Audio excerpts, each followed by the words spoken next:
Hello, tech enthusiasts and health pioneers, and welcome back to the channel. Have you ever had one of those days? You're jogging in the park, feeling great, and then one wrong step, a sharp pain shoots up your ankle. Or maybe you're at work, lifting a box you've lifted 100 times before, but this time your back screams in protest. These moments feel random, like bad luck, but what if they're not?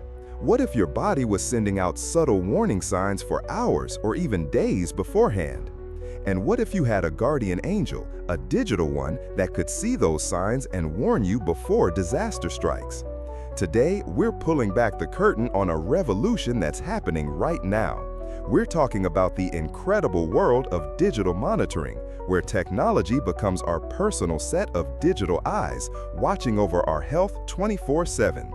These aren't just gadgets for counting steps. These are sophisticated tools designed to understand the language of our bodies and prevent injuries before they even have a chance to occur. From the elite sports arenas to the factory floor and even right inside our own homes, this technology is changing everything. So let's get into it.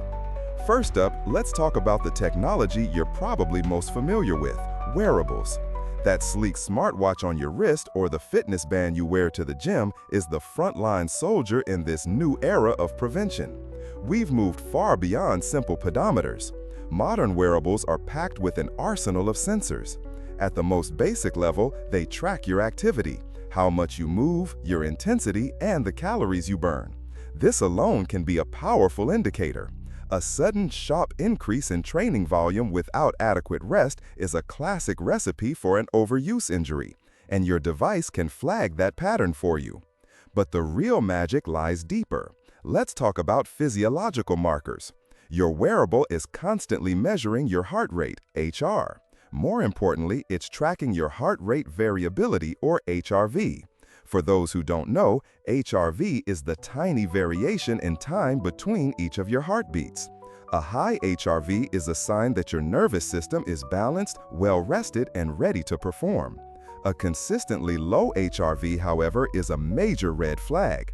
It's your body's way of saying, I'm under stress, I'm fatigued, and I haven't recovered. An athlete who trains hard despite a low HRV is dramatically increasing their risk of pulling a muscle or developing a stress fracture. Companies like Whoop have built their entire platform around this concept of a recovery score, telling you exactly how ready your body is to handle strain on any given day. Add in sleep tracking, monitoring your deep, REM, and light sleep cycles, and you get a comprehensive picture of your body's ability to repair and rebuild itself. Poor sleep is a direct contributor to decreased cognitive function and motor control, making injuries more likely. Now, let's get even more granular and talk about biomechanics. This is where it gets really futuristic. Your watch contains accelerometers and gyroscopes, tiny sensors that measure motion, orientation, and rotation in three-dimensional space. They can analyze your running gait, looking for subtle changes like an increased ground contact time or a slight asymmetry that develops when you get tired. This could be the earliest sign of a muscle imbalance that will eventually lead to shin splints or runner's knee. For a basketball player, these sensors can measure jump height and, more crucially, landing mechanics. A hard, unstable landing puts immense stress on the ACL. A wearable can detect these high-risk landings and provide immediate feedback. But this technology isn't just confined to your wrist. We're seeing an explosion of smart sensors embedded in the world around us. Think of smart clothing, shirts with integrated ECG sensors to monitor heart health during exercise, or leggings that can provide real-time feedback on your squat form by measuring muscle activation. There are smart shoe insoles, like those from Nerve Run, that contain dozens of pressure sensors. They create a detailed map of your foot strike, showing you exactly where you're putting the most pressure and helping you correct imbalances that could lead to everything from plantar fasciitis to hip pain. And this extends far beyond sports. In industrial settings, these sensors are becoming literal lifesavers.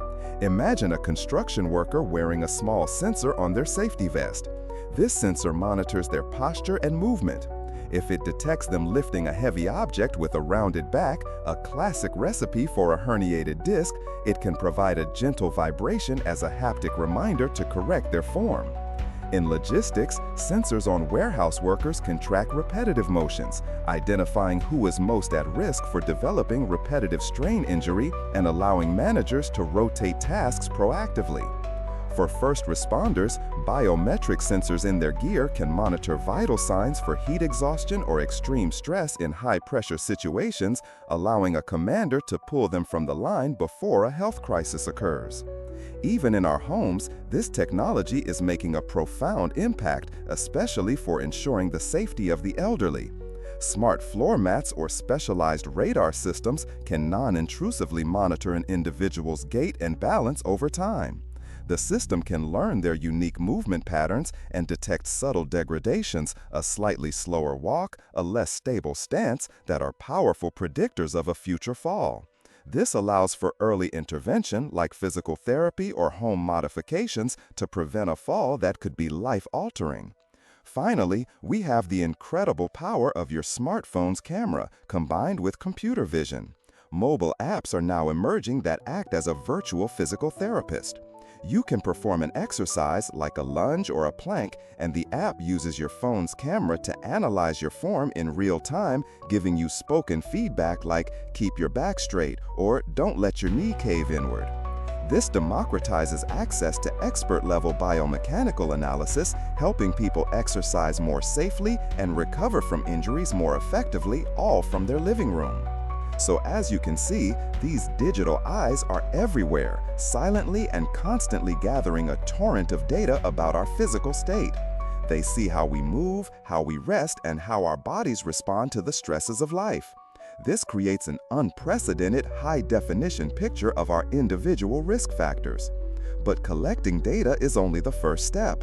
A mountain of numbers is useless without interpretation. How do we transform this raw data into a clear, actionable warning that can actually stop an injury in its tracks? That requires a different kind of intelligence, an artificial one, and that's exactly what we're going to explore next. In the first half, we established how an ecosystem of wearables, sensors, and cameras can gather an ocean of data about our bodies. We have the heart rate, the sleep quality, the movement patterns, the biomechanics, it's all there. But data on its own is just noise. The truly revolutionary part is what happens next. Welcome to the brain of the operation, artificial intelligence and predictive analytics. This is where we go beyond simple monitoring and step into the realm of genuine prediction. So, what do we mean by AI in this context? Forget images of sentient robots. Think of AI as an incredibly powerful pattern recognition engine. It can sift through millions of data points from thousands of individuals and find subtle correlations that a human expert or even a team of experts would never be able to spot.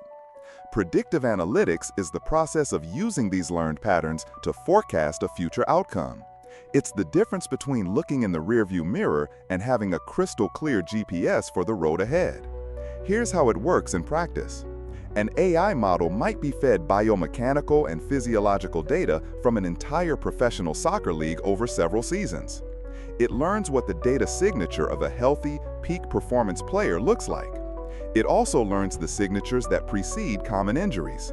For instance, the AI might discover that a combination of 3 specific factors, a 15% decrease in sleep quality over 4 nights, a subtle asymmetry in sprinting stride where the left leg's ground contact time increases by a few milliseconds, and a drop in heart rate variability below a personal baseline leads to a 90% probability of a non-contact hamstring injury within the next 72 hours. This is the game changer. The system doesn't just give you raw data. It synthesizes it into a single, powerful, actionable insight. It moves from "here are your numbers" to "warning, your risk of a hamstring injury is critically high." This is the core of the new generation of injury prevention strategies. And based on that prediction, the system can initiate a personalized intervention. This brings us to our next key point, the death of the one-size-fits-all approach to health and safety. For decades, safety guidelines were generic. Lift with your knees. Don't increase your running mileage by more than 10% per week. These are good rules of thumb, but they don't account for individual differences in biology, recovery, and lifestyle. AI allows for hyper-personalization. Let's go back to our soccer player. The AI doesn't just flag the risk, it suggests a specific, personalized intervention plan. The team's coaching and medical staff get an alert on their dashboard.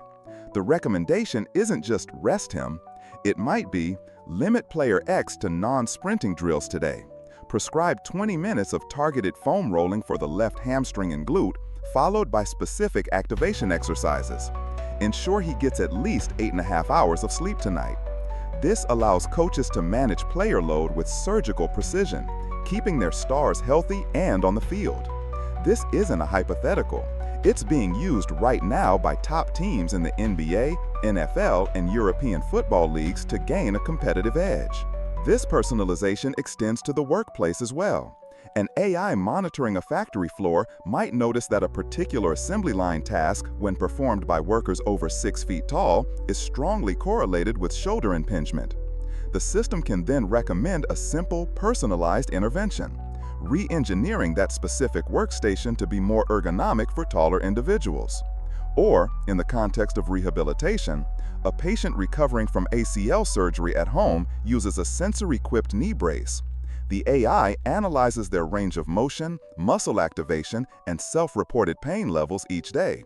It then customizes their physical therapy protocol for the next 24 hours, maybe adding more reps of one exercise while reducing another, and sends a progress report directly to their physical therapist. This seamless data sharing leads us to the integration with telehealth. The data from your wearable or home sensor doesn't have to stay on your device. It can be streamed securely to a cloud platform where your doctor, physiotherapist, or personal trainer can access it. This allows for continuous remote monitoring. A therapist can track their patient's recovery day by day without needing constant in-person visits, making expert care more accessible and affordable, especially for those in rural communities. They can see if you're actually doing your exercises and, more importantly, if you're doing them correctly. Finally, let's look at the ultimate evolution of this concept: smart environments. This is where the environment itself becomes an active participant in your safety. It's not just about a device on your body, it's about the space around you adapting to prevent harm. We touched on the smart home, where a floor that detects fall risk in an elderly resident could automatically increase ambient lighting and alert a caregiver. Now, expand that idea. Imagine a smart construction site. Workers wear sensor-equipped vests. The site itself is mapped, with heavy machinery also equipped with sensors. If a worker wanders into the blind spot of a moving excavator, the system can automatically alert both the worker via a vibration in their vest and the machine operator via a warning on their screen, or even momentarily slow the machine. In a smart car, advanced driver monitoring systems use cameras to track eye movements and head position. They don't just detect if you fall asleep, they use AI to detect the subtle early signs of drowsiness and distraction, prompting you to take a break long before you become a danger to yourself and others. The car becomes a co-pilot for your safety. So, the journey is complete. We start with digital eyes, sensors that collect data. That data is fed into a powerful AI brain that predicts risk. And that prediction triggers personalized, proactive strategies delivered through our devices, our healthcare providers, and even our environment. This isn't science fiction. This is the new reality of health and safety, a future where injuries are not an inevitability to be treated, but a predictable outcome to be prevented. It's a shift from being reactive to being proactive, from generic advice to personalized care. The future of injury prevention is about using technology not to limit us, but to empower us to live healthier, safer, and more active lives. What do you think is the most groundbreaking application of this technology? Is it in professional sports, everyday workplace safety, or helping our loved ones at home? Let us know your thoughts in the comments below. If you found this glimpse into the future of health as fascinating as we did, do us a huge favor and hit that like button. Subscribe to our channel for more deep dives into health tech, and be sure to ring that notification bell so you never miss an update. Thanks for watching, and stay safe out there.